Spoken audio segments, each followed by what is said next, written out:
Bonjour à toutes. Alors, je me présente en quelques mots. Je suis Albine Kieseler, je suis psychologue et sexologue et j'accompagne depuis de nombreuses années des femmes qui ont vécu des violences. Je les accompagne dans leur chemin pour pouvoir se reconstruire, mettre du sens et surtout révéler la femme qu'elles sont. Aujourd'hui, j'ai décidé vraiment de pouvoir partager des outils que je mets en place avec ces patientes, des outils aussi que j'ai moi-même mis en place en tant que victime de violences sexuelles.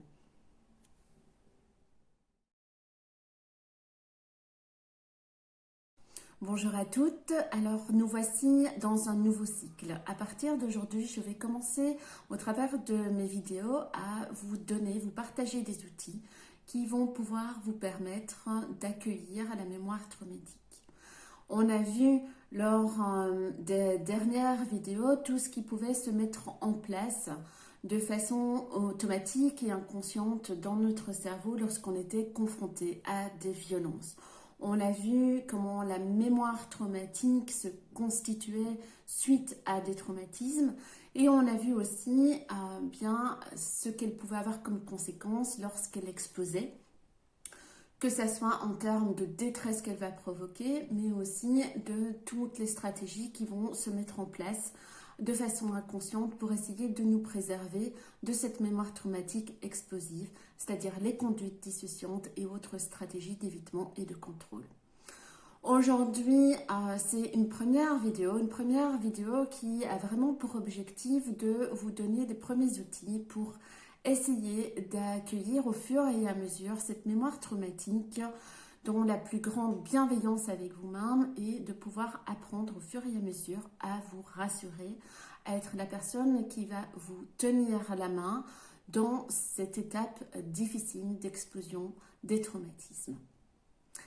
Les outils que je vais vous proposer, ce sont des outils que je propose à mes patientes, ce sont des outils que j'ai testés, ce sont des outils qu'elles ont aussi, elles, mis en place pour pouvoir s'accompagner elles-mêmes dans ces moments-là et atténuer vraiment la détresse qu'elles vivaient auparavant. Ces outils, vous verrez, ce ne sont pas des baguettes magiques, ils ne vont peut-être pas pouvoir marcher dès le premier coup. Ce n'est pas grave, vous n'avez pas à vous en vouloir. Vraiment, je vous invite à tester une fois, 2 fois, 10 fois, 20 fois et de sentir ce que ça peut vous apporter et de pouvoir aussi être dans cette démarche d'exploration de ce qui pourrait vous convenir.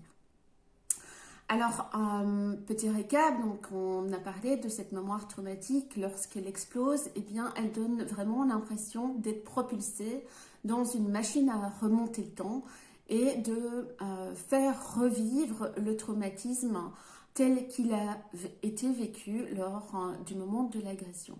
Et donc on est vraiment happé dans le passé et le cerveau est persuadé de revivre le trauma dans le moment présent et dans l'ici et le maintenant. Et donc, toute la démarche de ces outils, ça va vraiment d'être d'accompagner notre organisme à comprendre que non, vous n'êtes pas en train de revivre le traumatisme maintenant, mais que c'est une mémoire qui est en train d'exploser. Comment est-ce qu'on peut aider notre organisme vraiment à comprendre ça? Ça va être vraiment de le rassurer, de pouvoir mettre en place en tout cas un environnement qui va être sécure et d'être dans l'attention à vous-même et vous donner des outils pour vous réancrer. Donc, première chose à faire, vraiment, ça va être de vous rassurer, de pouvoir lui dire à votre cerveau, de pouvoir l'accompagner pour lui expliquer que là, maintenant, vous êtes en sécurité. Deuxième chose qui peut vraiment aider, ça va être de pouvoir apprendre à respirer, de respirer dans une respiration qui va être consciente, une respiration qui va pouvoir vous permettre de réintégrer votre corps, d'être présent à vous. Souvent, quand on est en état de stress, on va respirer très très vite et très vers le haut. Ce que je vais vraiment vous inviter à faire, c'est à tester des méthodes respiratoires qui vont vous permettre de sentir le souffle en vous, de sentir ce souffle de vie qui rentre à l'intérieur de vous et qui descend dans votre corps. Ça va vraiment être des exercices de respiration dite abdominale où on inspire et on gonfle le ventre tout en prenant conscience de l'air qui rentre et de pouvoir après expirer en sentant le ventre se vider, donc le corps se vider de cet air-là. Cette respiration en conscience, ce sont vraiment des outils qui sont intéressants, qui permettent de diminuer le stress et d'être à nouveau présent à soi, ce qui est vraiment le but de ces outils. Troisième chose qui peut vraiment aider et que de toute façon je conseille d'entrée de jeu à toutes mes patientes, c'est vraiment une invitation à pouvoir laisser une parole, laisser s'exprimer ce qui a été vécu lors de l'explosion traumatique. Et donc pour ce faire, j'invite toutes mes patientes dès la première consultation à se fournir un cahier de notes. Alors prenez le plus beau des cahiers que vous pourriez en trouver en librairie, celui qui vous attire, parce qu'il va vous accompagner, ça va vraiment être votre possibilité de pouvoir mettre sur papier, de reconstituer aussi votre mémoire, de pouvoir noter tout ce que vous vivez lorsque la mémoire traumatique explose. Alors, lorsque la mémoire traumatique explose, j'ai déjà expliqué, elle donne accès à un tas d'informations, que ce soit des sensations corporelles, que ce soit des stimuli olfactifs, que ce soit des douleurs physiques qui vont être présentes. On va avoir aussi accès à des images du trauma. On va avoir aussi malheureusement accès à ses propres vécus, mais aussi à ceux de l'agresseur, à ce qu'il nous a renvoyé, à ce qu'il a provoqué en nous comme sensation. Et donc cette mémoire traumatique, c'est une mémoire fourre-tout, je l'ai déjà expliqué. Et malheureusement, c'est une mémoire qui est très difficile à contextualiser, à pouvoir replacer sur une ligne du temps. Et donc, travailler sur la mémoire traumatique, ça va vraiment pouvoir permettre, en la notant, au fur et à mesure, de reconstituer son puzzle des événements. Donc, imaginez vraiment que la mémoire traumatique, c'est comme un puzzle de 3000 pièces qui sont mises sur une table en désordre et dont toute une partie des pièces sont retournées. Et donc, vous n'avez pas accès aux informations pour pouvoir constituer au fur et à mesure votre puzzle de 3000 pièces. Et donc, en notant, qu'est-ce qui va se passer? En notant les informations que vous avez accès lorsque la mémoire traumatique explose, eh bien, en fait, ça va vous donner accès à des informations. C'est comme si vous retourniez cette pièce du puzzle. Vous pouvez regarder ce qu'il y a dessus et voir si au fur et à mesure, il y a moyen de pouvoir les combiner avec d'autres pièces déjà retournées. Et donc, ce qui est cahier de notes, ça va être l'endroit où vous allez pouvoir déposer. Ça va être aussi un outil par la suite pour pouvoir vous aider à remettre du sens et donc seconder votre centre d'analyse, de pouvoir remettre les responsabilités là où elles doivent être et de pouvoir alléger au fur et à mesure la souffrance et tout l'émotionnel qui accompagne l'explosion traumatique. Et du coup, en travaillant sur cette mémoire traumatique, on va pouvoir l'aider à intégrer le centre d'encodage et donc de devenir une mémoire autobiographique. Quatrième chose qui peut vraiment servir, et donc là, ça peut vraiment partir dans tous les sens et je vais vous inviter à vraiment vous renseigner, de voir ce qui vous parle, ce qui ne vous parle pas. C'est là qu'on peut mettre en place des petits outils qui vont être des supports pour vous aider, pour vous accompagner. Des huiles essentielles peuvent vous aider à pouvoir atténuer le stress et vraiment la détresse lorsque la mémoire traumatique explose. Moi, je sais que j'utilisais beaucoup la lavande et l'orange douce sur un mouchoir et donc en sentant, ça me permettait de m'apaiser, de pouvoir aussi en diffuser chez moi pour m'aider à me sentir en sécurité. C'était vraiment quelque chose qui m'a accompagnée très très longtemps. Voyez ce qui vous intéresse. Voyez ce qui vous parle. Il y a suffisamment de sites internet qui répertorient aussi les huiles essentielles et qui pourront vous indiquer vers lesquelles vous tourner et de tester celle qui pourrait vous convenir. Pas mal de patientes se sont tournées aussi vers des outils énergétiques. Donc, on a parlé d'huile essentielle. On peut aussi se tourner vers la lithothérapie. Donc, les pierres peuvent vraiment aider. Il existe pas mal de pierres d'ancrage, donc qui vont pouvoir vraiment activer notre chakra racine et pouvoir aider à s'ancrer dans le présent.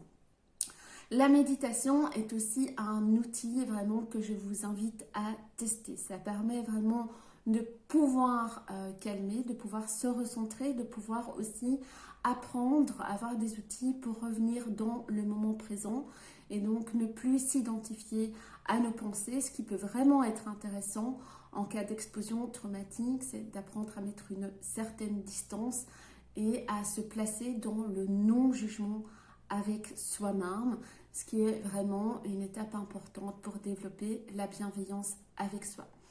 Plein d'autres outils existent, le retour à la nature, aller se promener, d'avoir des techniques d'automassage et de reprise en main de son corps pour revenir dans le présent, des méditations qui vont favoriser la visualisation. Je songe notamment à des méditations d'ancrage de l'arbre, de vraiment apprendre à s'enraciner dans la terre et de visualiser cet enracinement peut vraiment être intéressant aussi. Avoir une activité qui permet le recentrage avec soi, c'est aussi une piste que je propose à mes patientes d'explorer, que ce soit à travers une activité qui va être artistique ou bien une activité sportive qui permet vraiment la détente. Je songe au yoga, je songe à toutes les méthodes qui permettent en douceur de se réapproprier son corps et d'être dans le présent tout en calmant l'esprit et en aidant à s'ancrer au fur et à mesure. Voilà, ça ce sont toutes des techniques qui sont assez ouvertes. Moi, ce que je vous invite à faire, c'est de vraiment rentrer dans un chemin d'exploration avec vous, de vous faire confiance. Si vous sentez que vous êtes attiré par telle et telle chose, testez. Tester plusieurs fois parce que, comme je le disais, ce ne sont pas des baguettes magiques. Il faut tester plusieurs fois pour voir si ça fonctionne, si ça vous parle, si ça permet même un tout petit peu de vous alléger. Soyez dans cette bienveillance avec vous et le non-jugement aussi. Si ça ne marche pas, ce n'est pas de votre faute. Vous n'êtes pas condamné aussi à devoir vivre dans la souffrance. On trouvera ensemble des techniques qui pourront vous aider. Vous serez à partir de maintenant la personne qui va vous tenir la main, qui va pouvoir vous accompagner. Et donc faites-le vraiment dans l'amour de vous. Vous pouvez insuffler ce changement à l'intérieur de vous-même, de pouvoir vous accompagner à développer ces outils. Voilà, je vais terminer là pour aujourd'hui. Donc, ce que je vais faire dans les prochains jours, c'est que je vais publier sur ma page Facebook Sensacrea une première fiche avec différentes pistes qui vous permettra d'avoir un support écrit avec des idées que vous pouvez explorer et découvrir par vous-même. Cette fiche est gratuite, bien entendu, et sera téléchargeable sur ma page Facebook.